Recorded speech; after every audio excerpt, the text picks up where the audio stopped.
ನಮಸ್ಕಾರ ಕೇಳುಗರೆ, ಎಲ್ಲ ಹೇಗಿದ್ದೀರಿ? ಆರಾಮ? ಬಹಳ ದಿನಗಳ ನಂತರ ಬಂದಿದ್ದೀನಿ. ಯಾಕೆ ಗೊತ್ತಾ, ನಾನು ಮೈಸೂರಲ್ಲೇ ಇರಲಿಲ್ಲ, ಆಸ್ಟ್ರೇಲಿಯಾಕ್ಕೆ ಮಗನ ಮನೆಗೆ ಹೋಗಿದ್ನಪ್ಪ. ನಿಮಗೆ ಗೊತ್ತು, ಪ್ರತಿ ಸಾರಿ ನಾನು ವಿದೇಶದಿಂದ ಬಂದಾಗಲೂ ಅಲ್ಲಿಯ ಪ್ರೇಕ್ಷಣೀಯ ಸ್ಥಳಗಳ ಬಗ್ಗೆ, ಅಲ್ಲಿ ಕಳೆದ ದಿನಗಳ ಬಗ್ಗೆ ರೇಡಿಯೋಲಿ ಕಾರ್ಯಕ್ರಮ ಕೊಡ್ತಾನೆ ಬರ್ತಿದ್ದೀನಿ. ಆದರೆ ಈ ಬಾರಿ ನಾನು ಹೇಳಬೇಕು ಅಂತಿರೋದು ನನ್ನ ಪ್ರವಾಸದ ಬಗ್ಗೆ ಅಲ್ಲಪ್ಪ.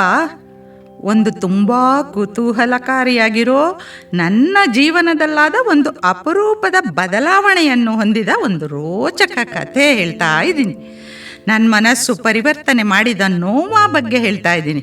ಯಾರು ಈ ನೋವಾ ಅಂತ ಯೋಚನೆ ಮಾಡ್ತಾ ಇದ್ದೀರಾ? ನಂಗೆ ಗೊತ್ತಿತ್ತು, ಹೆಚ್ಚು ಹೊತ್ತು ಮಾಡಲ್ಲಪ್ಪ, ಹೇಳೇ ಬಿಡ್ತೀನಿ. ನೋವಾ ಆಸ್ಟ್ರೇಲಿಯಾದಲ್ಲಿ ವಾಸವಾಗಿರೋ ನನ್ನ ಮಗನ ಮನೆಯ ಒಂದು ಪುಟ್ಟ ಮುದ್ದಾದ ನಾಯಿಮರಿ. ಇವನೇ ನನ್ನ ಇಂದಿನ ಕಥೆಯ ಹೀರೋ. ನವಂಬರ್ ತಿಂಗಳಲ್ಲಿ ಅವನನ್ನ ಮನೆಗೆ ಬರ್ಮಾಡ್ಕೊಂಡ್ರಲ್ವಾ, ಆದ್ರಿಂದ ಅವನಿಗೆ ನೋವಾ ಅಂತ ನಾಮಕರಣ ಮಾಡಿದ್ರು. ಇದೊಂದು ಅಪರೂಪದ ಕತೆ ಕಣ್ರಿ. ಭಯದಿಂದ ಶುರುವಾಗಿದ್ದು ಬಿಟ್ಟಿರಲಾರದಷ್ಟು ಗಾಢವಾದಂತಹ ಪ್ರೀತಿಗೆ ಬಂದು ನಿಂತಿತ್ತು. ಕೇಳೋಕೆ ನೀವೆಲ್ಲ ತಯಾರಿದ್ದೀರಿ ತಾನೇ? ಶುರು ಮಾಡ್ಲಾ? ಬನ್ನಿ, ಹಾಗಾದ್ರೆ ಪ್ರಾರಂಭ ಮಾಡೇ ಬಿಡ್ತೀನಿ. ಈ ನಮ್ ನೋವಾ ಮನುಷ್ಯ ಅಲ್ಲ, ಆದರೆ ಅದಕ್ಕಿಂತ ಹೆಚ್ಚು ಪ್ರೀತಿ ತೋರಿಸೋ ಜೀವ ಕಣ್ರಿ. ಇದೊಂದು ಭಾವನಾತ್ಮಕ ಕತೆ. ನಿಮ್ಗೆಲ್ಲ ಇಷ್ಟ ಆಗತ್ತೆ ಅನ್ಕೊಂಡಿದ್ದೀನಿ. ನೋಡುವ, ಈ ಪುಟ್ಟ ಅತಿಥಿಯನ್ನ ನನ್ನ ಮಗ, ಸೊಸೆ, ಮೊಮ್ಮಗಳು ಎಷ್ಟು ಪ್ರೀತಿ ಸಂಭ್ರಮಗಳಿಂದ ಆರತಿ ಎತ್ತಿ ಮನೆ ಒಳಗೆ ಬರ್ಮಾಡ್ಕೊಂಡಿದ್ರು. ಆ ಸಂದರ್ಭ ಎಷ್ಟು ಜೋರಾಗಿತ್ತು. ಆಮೇಲೆ ಅವನ ಹುಟ್ಟು ಹಬ್ಬದ ಆಚರಣೆ ಮಾಡಿದ್ರಲ್ಲ, ಅದು ಎಷ್ಟು ವಿಜೃಂಭಣೆಯಿಂದ ಕೂಡಿತ್ತು ಅನ್ನೋದನ್ನೆಲ್ಲ ಅವರಿಂದ ಬರ್ತಾನೇ ಇರ್ತಿತ್ತಲ್ಲ ದಿನಾಗ್ಲೂ. ಆ ವಿಡಿಯೋ ಕಾಲ್ಗಳಲ್ಲಿ ನೋಡ್ತಾ ಇದ್ದೆ, ಕೇಳ್ತಾನೂ ಇದ್ದೆ. ಬಹುದಿನಗಳ ನನ್ನ ಸೊಸೆಯ ಮೊಮ್ಮಗಳ ಒಂದು ನಾಯಿ ಮರಿ ಮನೆಗೆ ತರಬೇಕು ಅನ್ನೋ ಕನಸಿದೆಯಲ್ಲ, ಅದಕ್ಕೆ ನನ್ನ ಮಗ ಒಪ್ಪಿ ತರಲಿಕ್ಕೆ ಮುಂದಾದ. 3 ಜನ ಸಿಡ್ನಿವರೆಗೆ ಪ್ರಯಾಣ ಬೆಳೆಸಿ ಈ ಮುದ್ದು ಸರ್ದಾರನ್ನ ಮನೆಗೆ ತಂದಿದ್ರು. ಅದಕ್ಕೆ ತಮ್ಮ ಪ್ರೀತಿಯನ್ನೆಲ್ಲ ಧಾರೆ ಎರೆದು ಪ್ರೀತಿಯ ಕೋಟೆಯೊಳಗೆ ಭದ್ರವಾಗಿ ಬಂಧಿಸಿಟ್ಟು ಸಾಕ್ತಾ ಇದ್ದಾರೆ. ದಿನಕ್ಕೊಂದು ಅಲಂಕಾರ ಮಾಡಿ ಸಂಭ್ರಮಿಸ್ತಾ ಇದ್ದಾರೆ. ಅವನೇನು ಕಡಿಮೆನಾ? ಅವನು ಹಾಗೆ ಮನೆ ರಾಜಕುಮಾರನಂತೆ ಬೆಳೀತಾ ಇದ್ದಾನೆ. ಪ್ರತಿದಿನ ಅವ್ರುಗಳು ಮಾಡ್ತಾ ಇದ್ದ ವಿಡಿಯೋ ಕಾಲಲ್ಲಿ ಅವನದ್ದೇ ವಿಚಾರ, ಅವನದ್ದೇ ಗುಣಗಾನ, ಅವನ ಆಟ ದಿನಚರಿಗಳು, ಅಂದಂದು ಅವನು ಕಲಿತ ಹೊಸ ಆಟಗಳು, ಅದರೆಲ್ಲದರ ಬಗ್ಗೆ ಹೇಳ್ತಾನೇ ಇರ್ತಾರೆ. ಆದರೆ ನನಗೆ ಎಂದೂ ವಾವ್ ಅನಿಸಿರಲೇ ಇಲ್ಲ, ಕೇಳೋದ್ರಲ್ಲೂ ಆಸಕ್ತಿನೂ ಇರಲಿಲ್ಲ. ಕಾರಣ ಏನು ಗೊತ್ತಾ? ನನಗೆ ಶ್ವಾನಗಳ ಮೇಲಿದ್ದ ಭಯ. ಅದು ಅಲ್ಪ ಸ್ವಲ್ಪ ಅಲ್ಲ, ಸಿಕ್ಕಾಪಟ್ಟೆ ಕಣ್ರಿ. ಮೊದಲಿಂದನೂ ಅಷ್ಟೇ, ನನಗೆ ನಾಯಿ ಅಂದರೆ ಭಯ. ಯಾವತ್ತೂ ಅದನ್ನು ದೃಷ್ಟಿಸಿ ನೋಡ್ದವಳು ಅಲ್ಲ. ಬರ್ಬರ್ತಾ ಜಾಸ್ತಿನೇ ಆಗೋಕ್ಕೆ ಶುರುವಾಯಿತು ಈ ಭಯ. ಅವುಗಳನ್ನು ನೋಡಿದರೆ ಭಯ, ಅದರ ಧ್ವನಿ ಕೇಳಿದರೆ ಭಯ, ಅವು ಸುಮ್ಮನೆ ನಿಂತಿದ್ರು ಭಯ, ಓಡಿದ್ರು ಭಯ. ಪೇಪರ್ಗಳಲ್ಲಿ, ಟಿ ವಿ ಮಾಧ್ಯಮಗಳಲ್ಲಿ ನಾಯಿಗಳ ಕಾಟ, ಮಕ್ಕಳಿಗೆ, ಶಾಲೆಗೆ ಹೋಗೋ ಮಕ್ಕಳಿಗೆ ಕಚ್ಚಿ ತೊಂದರೆ ಕೊಡ್ತಾ ಇರೋದು, ಅದೆಲ್ಲ ಕೇಳಿ ಕೇಳಿ ನೋಡಿ ನೋಡಿ ಅವುಗಳ ಬಗ್ಗೆ ಒಳ್ಳೆ ಭಾವನೆ ಇರಲೇ ಇಲ್ಲ ನನಗೆ. ನಾಯಿಗಳ ಬಗ್ಗೆ ಇರೋ ಭಯಕ್ಕೆ ವೈದ್ಯ ಪರಿಭಾಷೆಯಲ್ಲಿ ಸೈನೋಫೋಬಿಯಾ ಅಂತಾರಂತೆ. ನಂಗೆ ಗೊತ್ತಿರಲಿಲ್ಲ. ಇದು ನನ್ನಲ್ಲಿ ಸ್ವಲ್ಪ ಜಾಸ್ತಿನೇ ಇತ್ತು ಅಂತ ಹೇಳಬಹುದು. ಮೈಸೂರಲ್ಲಿ ನಾನು, ನನ್ನ ಗೆಳತಿ ಗೀತಾ ದಿನಾ ಬೆಳಗ್ಗೆ 5:30ಕ್ಕೆ ವಾಕಿಂಗ್ ಹೋಗೋದು ವಾಡಿಕೆ. ದಿನಾಗ್ಲೂ ಹೋಗ್ತಾ ಇದ್ವಿ. ನಮ್ಮ ಈ ಬೆಳಗಿನ ವಾಯು ವಿಹಾರಕ್ಕೆ ಕಂಟಕ ಆಗಿದ್ದು ಯಾರು ಗೊತ್ತಾ? ಈ ನಾಯಿಗಳೇ. ರಸ್ತೆಯಲ್ಲಿ ಬೆಳಗ್ಗೆನೆ ನಾಯಿಗಳ ದಂಡೇ ಇರ್ತಿತ್ತು. ನಂಗಷ್ಟೇ ಅಲ್ಲ, ನನ್ನ ಗೆಳತಿಗೂ ಅಷ್ಟೇ ಭಯ. ಅವುಗಳನ್ನು ಕಂಡ್ರೆ ಸಾಕು, ನಾವಿಬ್ಬರು ಓಡ್ ಹೋಗಿರ್ತಿದ್ವಿ. ಎಷ್ಟೋ ಸಾರಿ ಅವುಗಳ ಮೈಂಡ್ ರೀಡು ಮಾಡೋಕ್ಕಾಗಲ್ಲಪ್ಪ. ಯಾರಿಗೆ ಗೊತ್ತು, ಏನಾದರೂ ಕಚ್ಚಿಬಿಟ್ರೆ ಅಂತ ಆ ಬೀದಿನೇ ಬಿಟ್ಟು ಪಕ್ಕದ ಬೀದಿಲಿ ಹೋಗಿದ್ದಿದ್ದು ಇದೆ. ಪ್ರತಿದಿನ ಒಂದು ಸ್ಪಾಟ್, ಅಲ್ಲಿ ತನಕ ವಾಕಿಂಗ್ ಹೋಗೋದು ನಮ್ಮ ಗುರಿ ಆಗಿತ್ತು. ಅಲ್ಲಿ ತಲುಪಿದ ಮೇಲೆ ವಾಪಸ್ ಬರೋ ಹೊತ್ತಿಗಂತೂ ಅಲ್ಲೇ ಒಂದು ಬೇಕ್ರಿ ಇತ್ತಪ್ಪ. ಅದು ವಾಕಿಂಗ್ ಮುಗಿಸಿ ವಾಪಸ್ ಆಗೋ ಎಷ್ಟೋ ಜನಗಳಿಗೆ ರೆಸ್ಟಿಂಗ್ ಪ್ಲೇಸು, ತಂಗುದಾಣ ಅಂತಾರಲ್ಲ, ಹಾಗಾಗಿತ್ತು. ಆ ಅಂಗಡಿಲಿ ಟೀ ಕಾಫಿಗೆ ಆರ್ಡ್ರ್ ಮಾಡಿಬಿಟ್ಟು ಅದು ಕೈಗೆ ಬರೋದ್ರೊಳಗೆ ಬನ್ನನ್ನು ಕೊಂಡ್ಕೊಂಡ್ಬಿಟ್ಟು ಆ ನಾಯಿ ಮರಿಗಳಿಗೆಲ್ಲ ಹಾಕಿ ಹಾಕಿ ಅಭ್ಯಾಸ ಮಾಡಿಬಿಟ್ಟಿದ್ರು. ಹಾಗಾಗಿ ಅವೆಲ್ಲ ಅಲ್ಲೇ ಕಾಯ್ತಾ ನಿಂತಿರ್ತಿದ್ವು. ಅವರುಗಳು ಬನ್ ಹಾಕಿ ಅವುಗಳ ಮೈ ದಡವಿ ಪ್ರೀತಿ ಮಾಡ್ತಾಯಿದ್ರು. ಆಗ ನಾವಿಬ್ಬರು ಅಂದ್ಕೊತಾ ಇದ್ವಿ, ಅಯ್ಯೋ ಯಾಕಪ್ಪ ಇವ್ರು ಹಿಂಗೆ ಹಾಕ್ತಾರೆ, ಇವರಷ್ಟಕ್ಕೆ ಇವ್ರು ಕಾಫಿ ಕುಡಿದು ಹೋಗೋದಲ್ವಾ, ಅವಕ್ಕೆ ಬೇರೆ ಯಾಕೆ ಹಾಕ್ತಾರೋ ಅಂತ ಆ ಶ್ವಾನ ಪ್ರಿಯರನ್ನ ಮನಸ್ಸಲ್ಲೇ ಬೈಕೊಂತ ಇದ್ದಿದ್ದು ಇದೆ. ಈಗ ಗೊತ್ತಾಯ್ತಲ್ಲ ನಾನು ಎಂಥ ಮಹಾನ್ ಅಂಜುಕುಳಿ ಅಂತ. ಇಂಥ ನನಗೆ ಮಗ ಸೊಸೆಯಿಂದ ಕರೆ ಬಂದೇ ಬಿಡ್ತು. ಅಮೇರಿಕಕ್ಕೆ ಹೋಗಿ ಬಂದ್ರಲ್ಲ ಮಾಗ್ಲೇ, 1 ತಿಂಗಳು ಆಯ್ತಲ್ಲ ಭಾರತದಲ್ಲಿ ಇರ್ತಾ, ಇಲ್ಲಿಗೂ ಬನ್ನಿ, ಆಗಲೇ 1 ವರ್ಷ ಆಗೋಯ್ತು ಇಲ್ಲಿಗೆ ಬರದೆ ಅಂತ ಬುಲಾವ್ ಬಂದೇ ಬಿಡ್ತು. ತಪ್ಪಿಸ್ಕೊಳಕ್ಕೆ ಎಷ್ಟೆಷ್ಟೋ ಕಾರಣ ಕೊಟ್ಟರು ಅವ್ರುಗಳು ಒಪ್ಪಲೇ ಇಲ್ಲ. ನಮಗೆ ಗೊತ್ತು ನೋವಾ ಇದ್ದಾನೆ ಅಂತ ತಾನೇ ನೀವೆಲ್ಲ ಹಿಂದೇಟು ಹಾಕ್ತಾ ಇರೋದು. ಏನೂ ಆಗಲ್ಲ ಅಮ್ಮ, ಅವನು ಏನೂ ತೊಂದರೆ ಕೊಡೋದೇ ಇಲ್ಲ, ಹಾಗಾಗದ ಹಾಗೆ ನಾನು ನೋಡ್ಕೋತೀನಿ ಆಯ್ತಾ. ಮುದ್ದಿಗೆ ಅಂತ ತಂದು ಸಾಕಿರೋದು ಅವನನ್ನ ಕಚ್ಚೋಕ್ ಬರಲ್ಲ, ಬೊಗಳಕ್ ಮೊದಲೇ ಬರಲ್ಲ, ಬೊಗಳೋದು ಇಲ್ಲ. ನೀವುಗಳು ಬರೋ ಹೊತ್ತಿಗೆ ಹೇಳ್ದಂಗೆ ಕೇಳೋ ಹಾಗೆ ತಯಾರು ಮಾಡಿಬಿಟ್ಟಿರ್ತೀವಿ, ಬನ್ನಿ ಬನ್ನಿ ಬನ್ನಿ ಇಲ್ಲ ಅನ್ಬೇಡಿ ಅಂತ ಹೇಳಿ ಫ್ಲೈಟ್ ಟಿಕೆಟ್ ಬುಕ್ ಮಾಡಿ ಕಳಿಸಿನೂ ಬಿಟ್ಟ. ಈಗ ನಿಮ್ಗೆ ಅರ್ಥ ಆಗಿರುತ್ತೆ ನನ್ನ ಪರಿಸ್ಥಿತಿ ಹೇಗಿರುತ್ತೆ ಅಂತ. ನನಗೂ ಮಗ ಸೊಸೆ ಮೊಮ್ಮಗಳನ್ನು ನೋಡಬೇಕು ಅನ್ನೋ ಆಸೆ ಬೆಟ್ಟದಷ್ಟಿತ್ತು. ಆದರೆ ಈ ನೋವ ಇರ್ತಾನಲ್ಲ, ಹೇಗಪ್ಪ ದಿನ ಕಳೆಯೋದು ಅಂತ ದೊಡ್ಡ ಚಿಂತೆ ಆಗ್ಬಿಟ್ಟಿತ್ತು. ಅಲ್ಲೋ ಪ್ರಾಣಿಗಳನ್ನು ಕಟ್ಟಿ ಹಾಕೋಗೂ ಇಲ್ಲ ರೀ ಆಸ್ಟ್ರೇಲಿಯಲ್ಲಿ. 108 ಚಿಂತೆ ಮಾಡಿ ಮಾಡಿ ನಿದ್ರೆ ಬಾರದ ರಾತ್ರಿಗಳನ್ನು ಎಷ್ಟು ಕಳೆದ್ನೋ ಲೆಕ್ಕನೇ ಇಲ್ಲ. ಕೊನೆಗೂ ಆಸ್ಟ್ರೇಲಿಯಾಗೆ ಹೊರಡೋ ದಿನ ಬಂದೇ ಬಿಡ್ತು. ನನ್ನನ್ನು ಪೂರ್ತಿ ದಿಗಿಲು ಆವರಿಸ್ಕೊಂಡ್ಬಿಟ್ಟಿತ್ತು. ನಗು ದೂರ ಓಡಿ ಹೋಗ್ಬಿಟ್ಟಿತ್ತು. ದೇವ್ರಿಗೆ ಕೈ ಮುಗಿದು ಮನೆಯಿಂದ ಹೊರಟು ಬೆಂಗಳೂರು ವಿಮಾನ ನಿಲ್ದಾಣ ತಲುಪಿದ್ದಾಯ್ತು.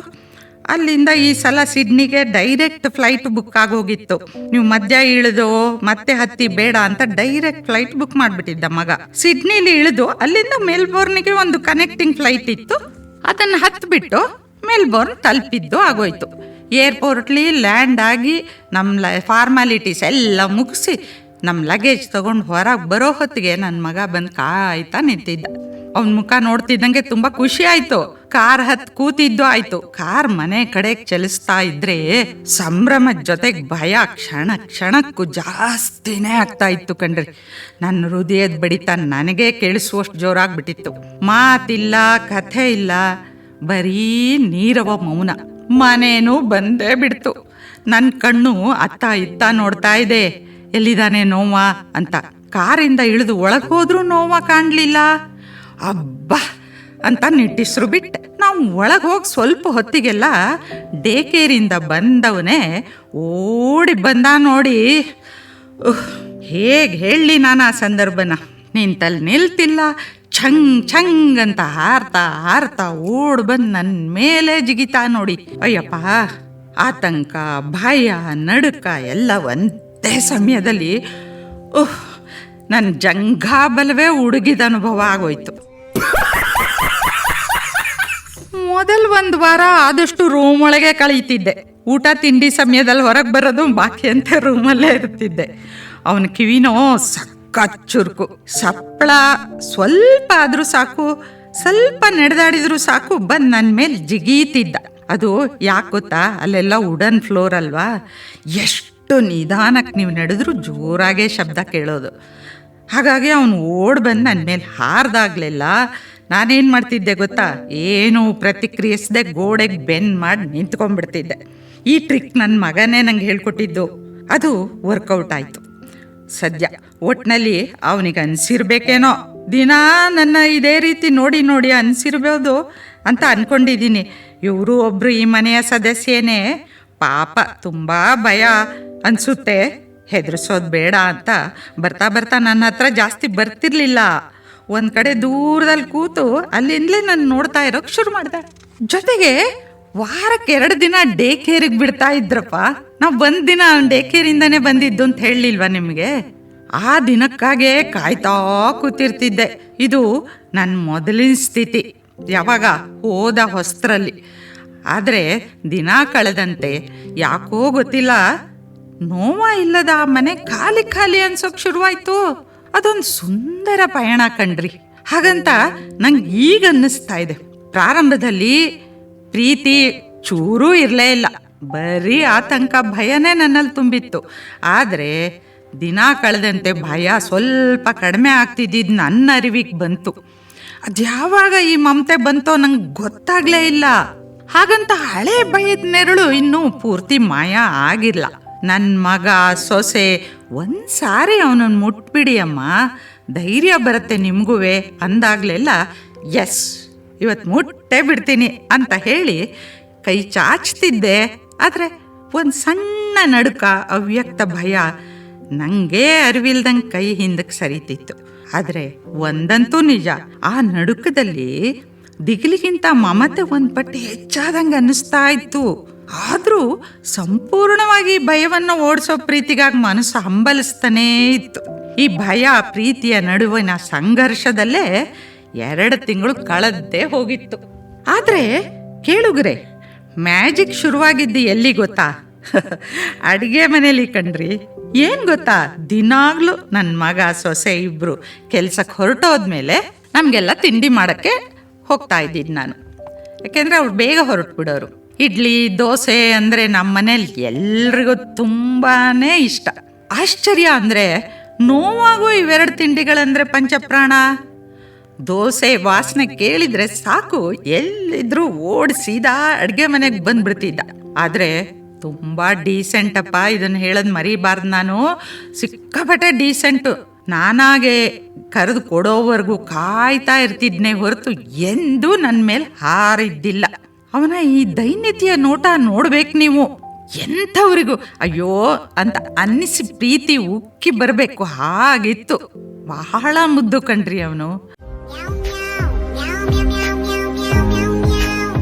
ನನ್ನ ಮೊಮ್ಮಗಳಿಗೆ ಸ್ಕೂಲಿಗೆ ರಜಾ ಇತ್ತು. ಹಾಗಾಗಿ ಅವಳನ್ನ ಮನೇಲೇ ಇರ್ತಿದ್ಲಲ್ವಾ, ಅವಳು ಕೈಲಿ ಕೊಟ್ಬಿಟ್ಟು ಒಂಚೂರು ತಿನ್ಸು ಪುಟ ಅಂತಿದ್ದೆ. ಅವಳು ಪ್ರೀತಿಯಿಂದ ತಿನ್ನಿಸ್ತಿದ್ಲು. ತಿಂದಾದ್ಮೇಲೆ ನನ್ನ ಕಡೆ ನೋಡ್ತಾ ಇದ್ದ. ಆ ದೈನ್ಯತೆಯ ಪ್ರೀತಿಯ ನೋಟ ಇದೆಯಲ್ಲ, ವಾಹ್, ಇವತ್ತಿಗೂ ಅದನ್ನು ಮರೆಯೋಕ್ಕೆ ಸಾಧ್ಯನೇ ಆಗಿಲ್ಲ ಕಣ್ರಿ ನನಗೆ. ಅವನ ಕಣ್ಣುಗಳ ಬಗ್ಗೆ ಒಂಚೂರು ಹೇಳಲೇಬೇಕು ನನಗೆ, ಇಲ್ಲಿದ್ರೆ ಸಮಾಧಾನ ಆಗಲ್ಲ. ಅವನ ಮುಗ್ಧ ನೋಟ, ಹೊಳೆಯೋ ಕಣ್ಣುಗಳಲ್ಲಿ ವಿವರಿಸ್ಲಿಕ್ಕೆ ಆಗದೇ ಇರುವಂಥ ಒಂದು ಸೆಳೆತ ಇತ್ತು ಕಣ್ರಿ. ಮಾಂತ್ರಿಕತೆ ಇತ್ತು. ಹಾಗಂತ ನಂಗೆ ಅನ್ನಿಸ್ತಾ ಇತ್ತು ಯಾವಾಗಲೂ. ನಿಮಗೆ ಗೊತ್ತಾ, ನೋವಾ ಅಂದರೆ ಇನ್ನೂ ಒಂದು ಅರ್ಥ ಇದೆಯಪ್ಪ, ನಕ್ಷತ್ರದ ಹೊಳಪು ಅಂತ.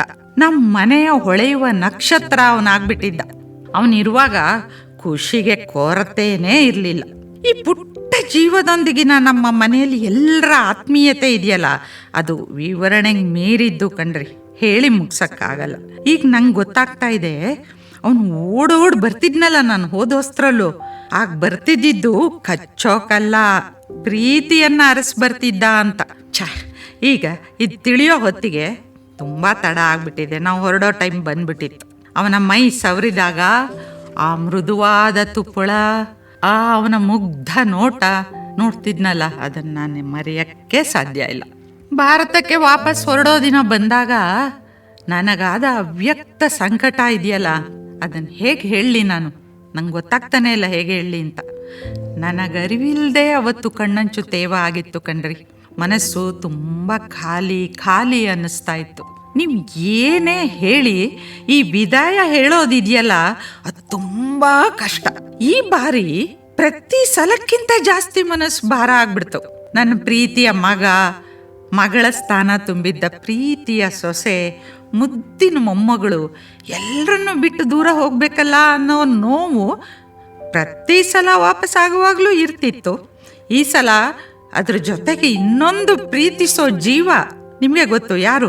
ನೋವಾ. ಹೌದು, ನೋವಾ ನನ್ನ ಅಗಲಬೇಕಲ್ಲ ಅನ್ನೋ ನೋವು ತುಂಬ ಕಾಡ್ತು ನನ್ನ. ತುಂಬ ಕಷ್ಟ ಆಯಿತು ಬಿಟ್ಟು ಬರೋದು.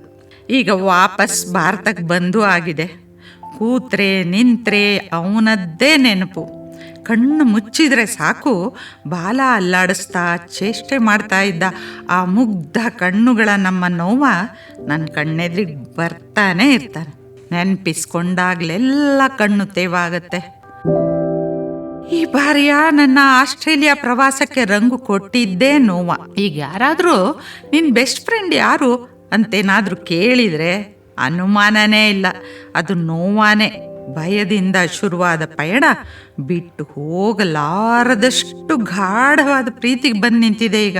ನನ್ನ ಮೊಬೈಲ್ ಗ್ಯಾಲರಿ ನೀವೊಮ್ಮೆ ನೋಡಬೇಕು, ಅದ್ರ ತುಂಬ ಅವನದ್ದೇ ಫೋಟೋಗಳು ಕಣ್ರಿ. ಇವನೊಬ್ಬ ಸೂಪರ್ ಮಾಡೆಲ್ ಅಂತ ನಂಗೆ ಅನ್ನಿಸ್ತಾ ಇದೆ.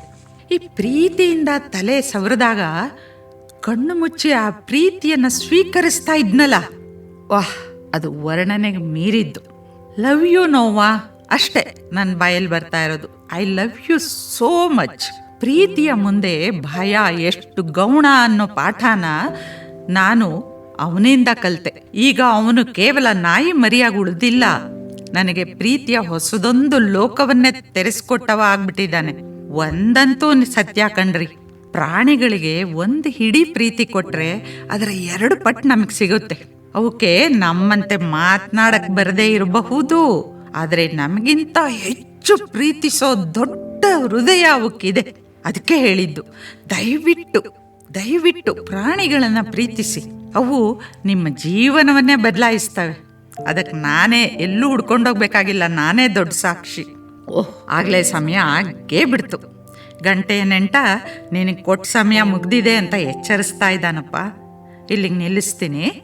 ಈ ಬಾರಿ ನಾನು ಆಸ್ಟ್ರೇಲಿಯಾದಲ್ಲಿ ಕಂಡ ಆ ನಕ್ಷತ್ರದ ಹೊಳಪಿನ ನನ್ನ ನೋವಾನ ಕಥೆಯನ್ನು ಸಹನೆಯಿಂದ ಕೇಳಿದಿರಲ್ಲ ನೀವು. ನಿಮಗೆಲ್ರಿಗೂ ಹಾಗೆ ಹೇಳಕ್ಕೆ ಅವಕಾಶ ಮಾಡಿಕೊಟ್ಟ ಜ್ಞಾನಧ್ವನಿಯವರಿಗೂ ನನ್ನ ಅನಂತ ವಂದನೆಗಳನ್ನು ಹೇಳಿ ಬಯಸ್ತೇನೆ. ನಾನೇನು ಬರಲಾ? ನಮಸ್ಕಾರ.